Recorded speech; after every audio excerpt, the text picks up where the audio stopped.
কোটা সংস্কার আন্দোলন দাবিতে এই মুহূর্তে কক্সবাজার যে লিংক রোডের পরিস্থিতি কিন্তু একদমই বলা যায় অস্বাভাবিক। তবে কোনো প্রকার কিন্তু সহিংসতা বা আন্দোলনের জের ধরে কোনো ধরনের নাশকতার ঘটনাও কিন্তু এখনো পর্যন্ত ঘটেনি।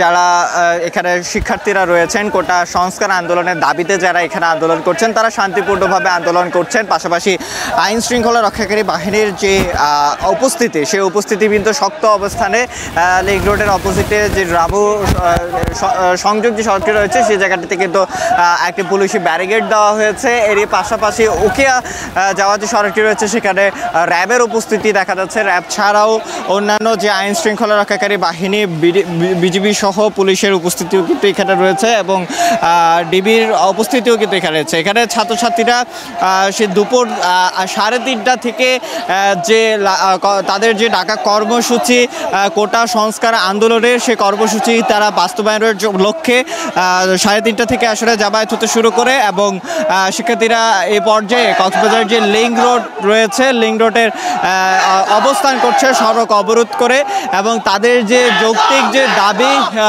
কোটা সংস্কারের যে দাবি সেই দাবিগুলিকে আসলে তারা উপস্থাপন করছে বিভিন্ন স্লোগান এবং স্লোগানের মাধ্যমে। এছাড়া যেটা বলছিলাম আইন শৃঙ্খলা রক্ষাকারী বাহিনীও শক্ত অবস্থানে রয়েছে এবং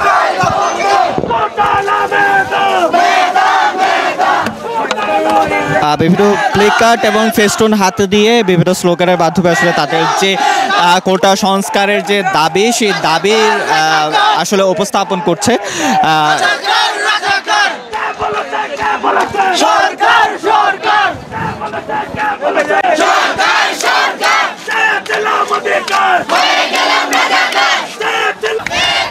আমরা শুধুমাত্র সুষ্ঠু আন্দোলন চাই, কোন রকমের দুর্নীতি আমরা করতে আসি নাই। আমরা চাই সরকার আমাদের আন্দোলন মেনে নিক, একটুকে আমাদের চাওয়া। আমরা আমাদের পায়ে রক্ত বিদে হতে দেব না, জবাব চাই, জবাব চাই। আমরা আমাদের দাবিগুলো চাই, আর কিছুই চাই না। আর এখানে কোনো আমরা ঝামেলা চাই, আমরা সুশৃঙ্খলভাবে আন্দোলন করতেছি। দর্শক, কয়েকজন শিক্ষার্থীদের সাথে আমরা কথা বলছিলাম। তাদের একটাই দাবি, তাদের যে দাবিগুলো আসলে উপস্থাপন করা হয়েছে কোটা সংস্কারের করার জন্য সেই দাবিগুলিকে আসলে মেনে নিলে আসলে তাদের যে আন্দোলন, তাদের যে পুরো বাংলাদেশে যে আন্দোলনটি আসলে ডাক দিয়েছেন তারা, সেই আন্দোলনটির অবসান ঘটবে।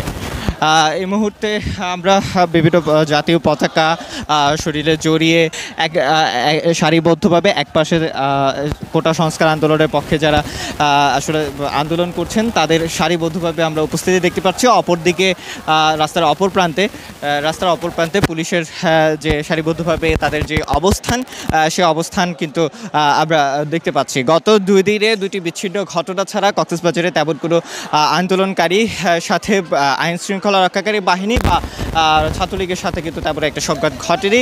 গত 2 দিন, প্রথম দিন কক্সবাজার সরকারি কলেজের সামনে কোটা আন্দোলনকারীদের সাথে এবং ছাত্রলীগের সাথে একটা বিচ্ছিন্ন ঘটনা ঘটে। এর পরবর্তীতে আবার গতকাল একটি বিচ্ছিন্ন ঘটনা ঘটে। তবে আজকে শান্তিপূর্ণভাবে আসলে কোটা সংস্কারের আন্দোলনের যে দাবিতে যারা আসলে কক্সবাজার লিংক রোডে যে মিছিলটি করছেন বা যে সড়ক অবরোধ করে যে আন্দোলনটি করছেন সেই আন্দোলনটি শান্তিপূর্ণভাবে চলছে। তবে আইন শৃঙ্খলা রক্ষাকারী বাহিনী কঠোর অবস্থানে রয়েছে, কোনো ধরনের আসলে নাশকতার যে সুযোগ তারা করতে দিবে না বলে কিন্তু তারা আমাদেরকে জানিয়েছে। দর্শক, এতক্ষণ পর্যন্ত কক্সবাজার লিংক রোডের যে সর্বশেষ পরিস্থিতি সেই সর্বশেষ পরিস্থিতি আমরা জানাচ্ছিলাম।